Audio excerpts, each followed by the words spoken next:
Okay, so I'm Michael McSurdy. I'm CEO at Family and Children's Service, and with me is Shahira Al-Natshria, who is actually a client of one of our partners, Goodwill, and was actually a client of ours as well at Family and Children's.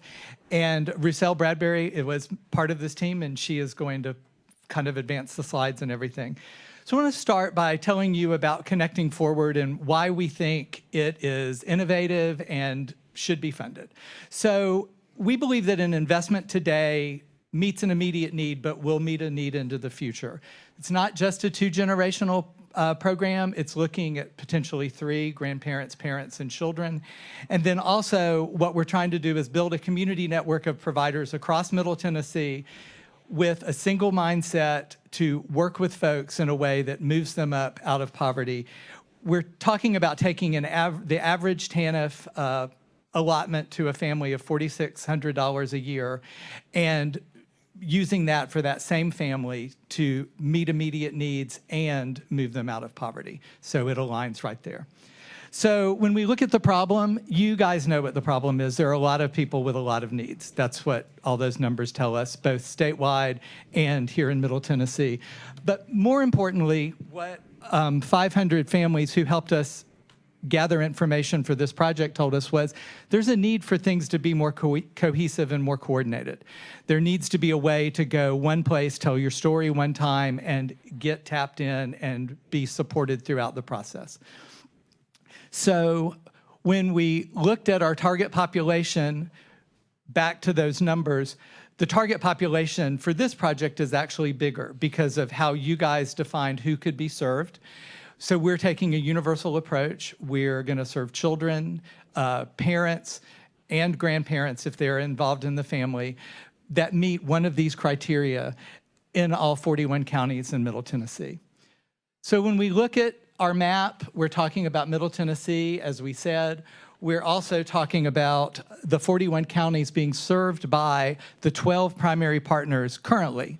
All the partners who came to the table to put this project together are already working with people from those counties. It's just pretty fragmented. Also in those counties are 3 economically distressed counties and 9 economically counties at risk of being distressed. Our colors are different. Okay, so now when we look at this, this talks about the blue counties are counties where the 12 partners have physical locations. We have over 20 locations in those counties. And as I said, though we don't have physical locations in all counties, the folks are working to serve those people and are currently with a hub and spoke approach. So we would be working with them, providing funding to get people to Nashville, providing funding to get their staff out to those counties, and potentially over time even co-locate at other secondary partner facilities to bring those facilities right to those doorways. So when we looked at putting this project together, what we knew was that it needed to be community-driven. That was why the network of partners were really important. So I talked about 12 primary partners. Those are the agencies that are funded under the grant. There are 140 secondary partners that are engaged through those primary partners. Also, as I said, we got feedback for what was needed. That came from 500 staff of those 12 primary agencies. We wanted this project to be family-led, so that was one of the reasons that we got that input. And they identified a core of mental health and vocational needs that kind of overarched everything else that they were seeing. And so you'll see that in our design. And then what we do know is that multi-generational services are the best route to go. We're a 2-gen provider, and we've really followed the work of Agape in Memphis and their success with that model too. So we had 5 priorities in the project. We knew we wanted wraparound. We know that works in child welfare and human services. We knew we wanted to do the multi-generational approach. We knew we wanted to build connections. But what we also wanted from what we were hearing was we didn't want people to be alone in this process. So when you come in any of the no wrong doors, you will be paired with a family and children's service staff who will be your person wherever else you go and coordinate your care and your services, both for you and the other members of your family. So that never alone piece was important. When we thought about the theory of change, what we realized was, of course, people have to identify needs. And so in the very beginning, all of the partner agencies are going to use a consistent assessment to identify needs and to determine eligibility. And once that happens, then it's wrapping those holistic supports from what will be the primary partners and secondary community partners to ultimately lead to the success that we're talking about. And remember, the primary client could be a child, or the primary client could be a parent, or it could be the whole family.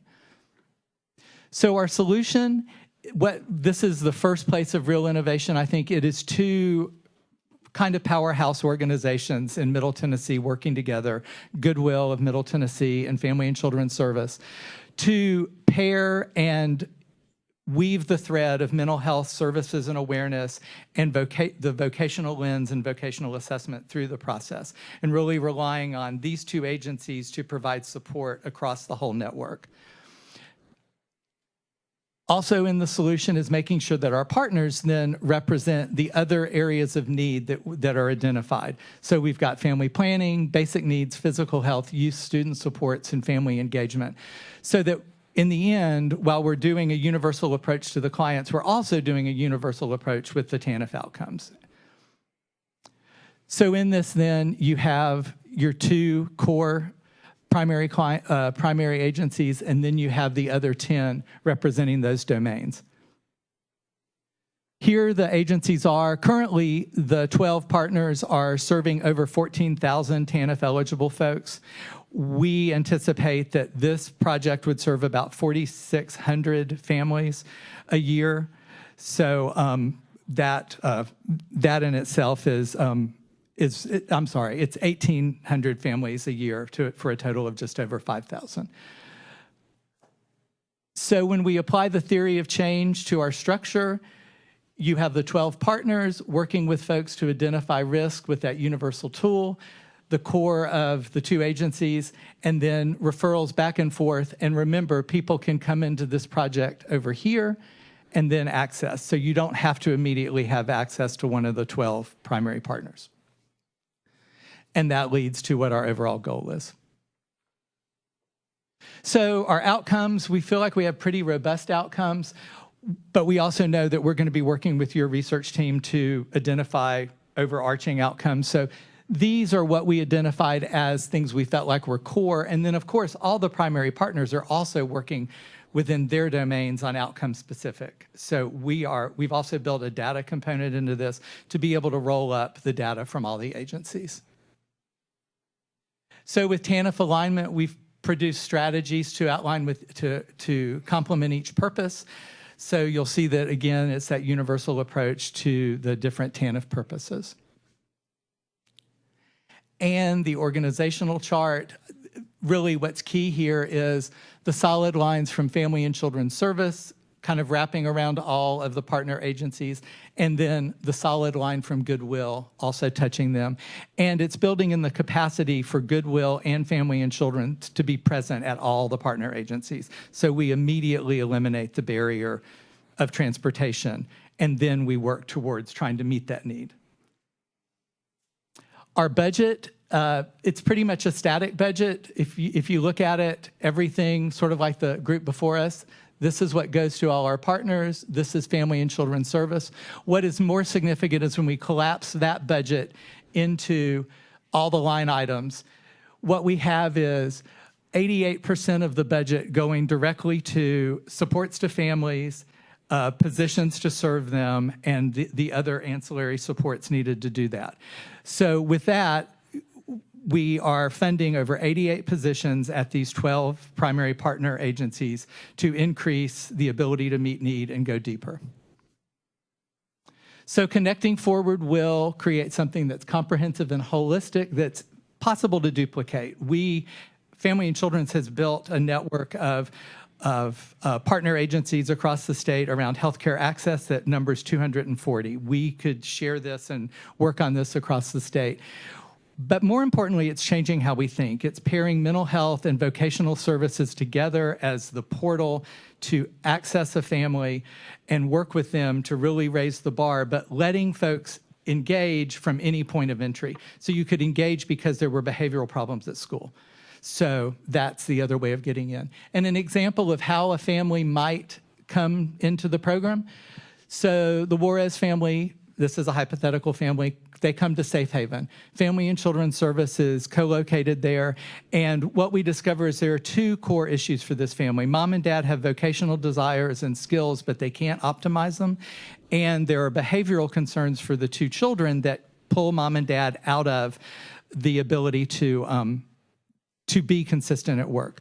So we partner with Goodwill. They work with mom and dad, but we're also partnering with another primary partner, Tennessee Voices, who will work with mom and dad to advocate in the school and then be reaching out to a secondary partner, the LEAs across the state and specific to this family, to work with them. So now, Shahira is an actual person who tried to get into this system, and it wasn't always that easy, so I want to turn it over to her. Good afternoon, everyone. My name is Shahira. I'm a mother for 4 children.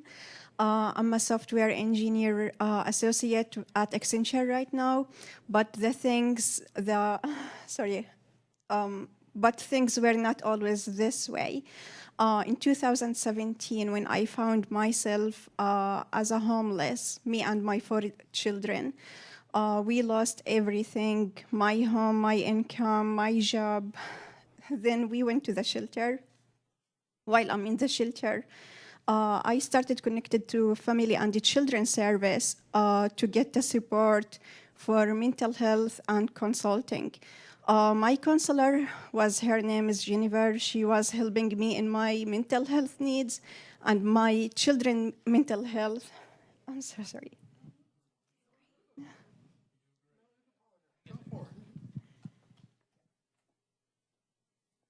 Yeah, she organized my other needs like food, clothes, employment, training skills, home rent assistance.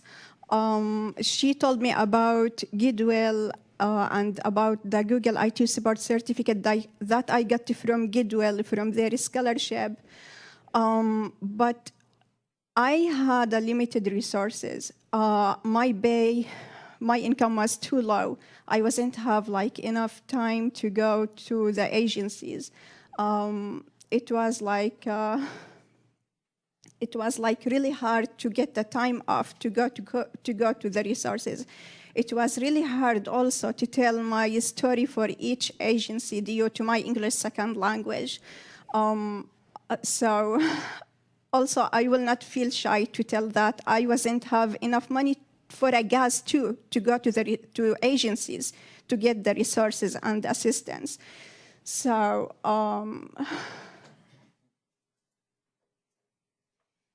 sorry. So, I wish that there had been someone like Jennifer or like One Stop, like Goodwill or Family Children Service to have all the agencies and to introduce to service and to agencies instead of telling my story each time for each agency. And I'm so grateful for what Goodwill done with me so far and the Family and Children Service, what they done for me so far. So,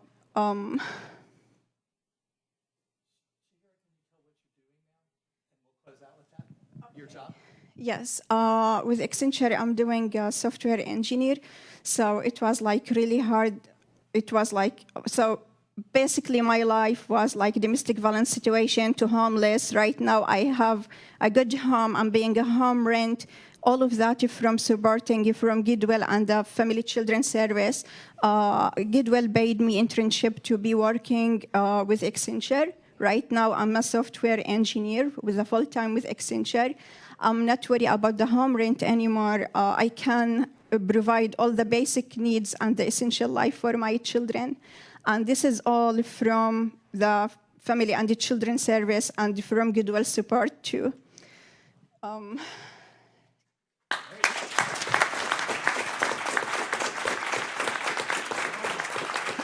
When I hear Shahira's story, one of the things I realize is she worked really hard. And people shouldn't have to work so hard and stumble into success. Because when people stumble, they also get hurt. And what we want to make sure is that they don't fall through those cracks, and that we are there to walk the walk with them. We're there to open the door, that all the doors are right, and that we create a shared language and a shared effort to get to the goals that you guys have outlined, which are absolutely the right goals for the right people. So, thank you.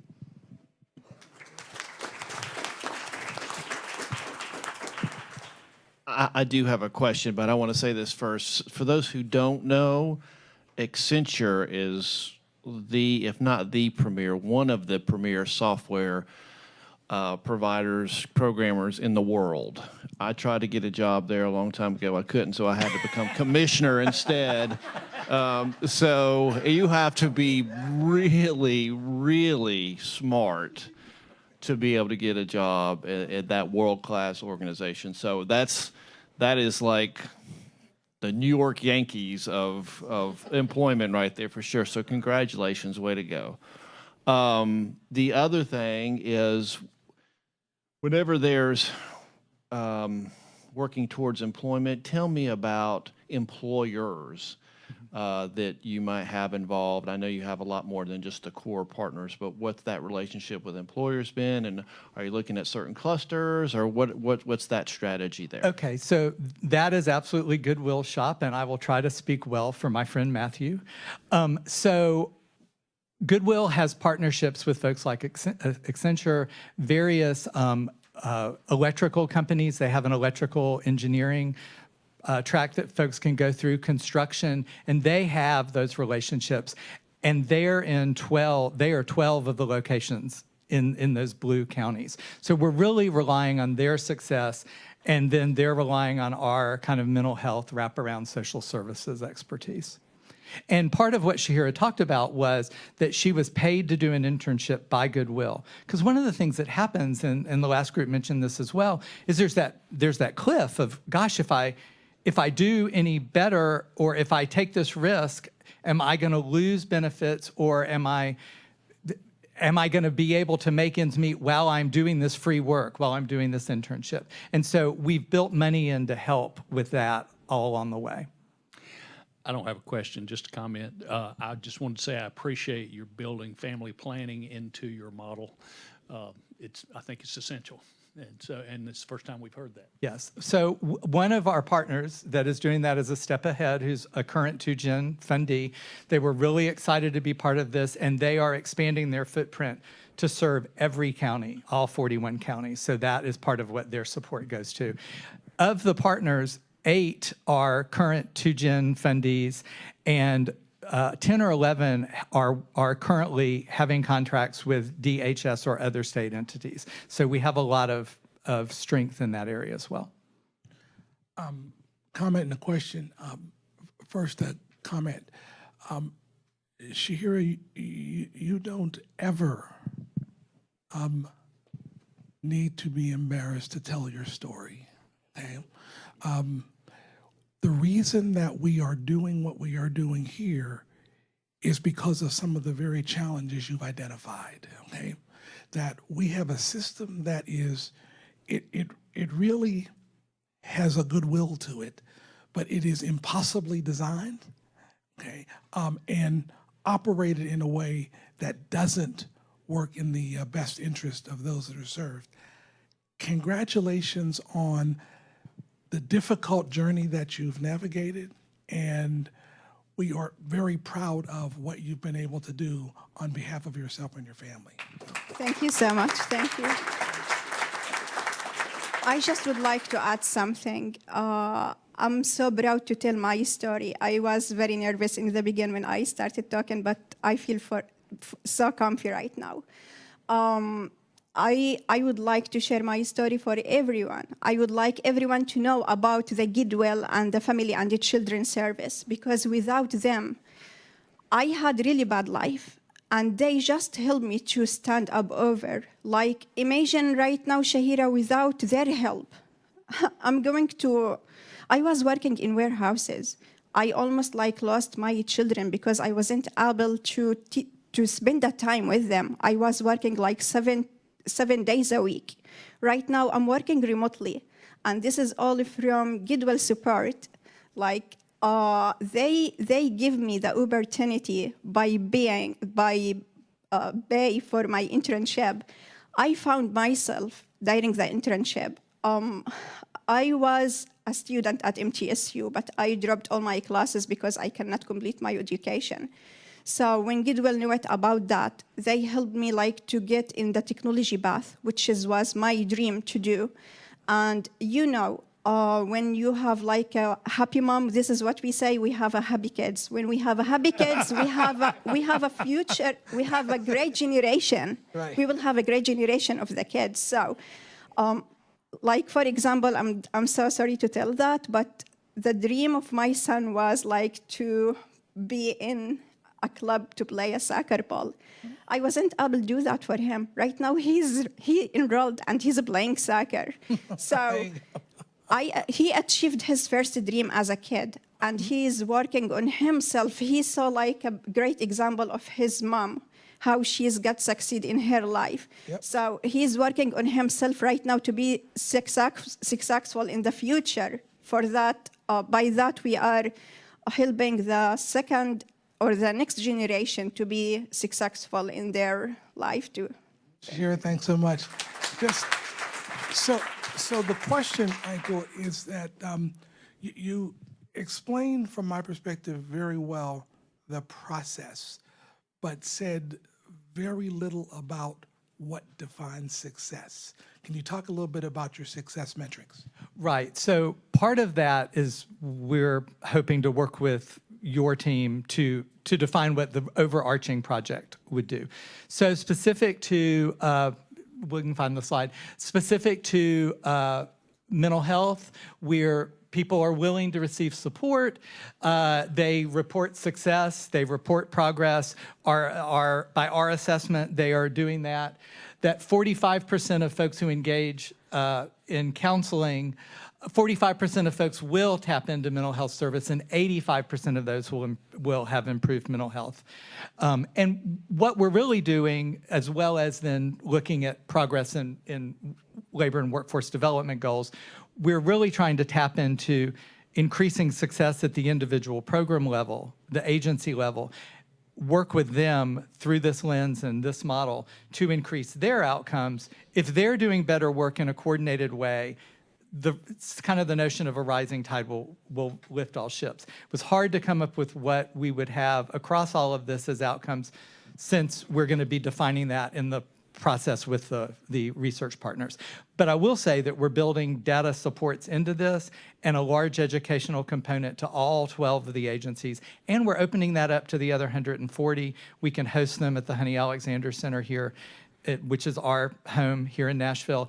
And so we're going to pull people together to really, really try to change communities or change the Middle Tennessee community.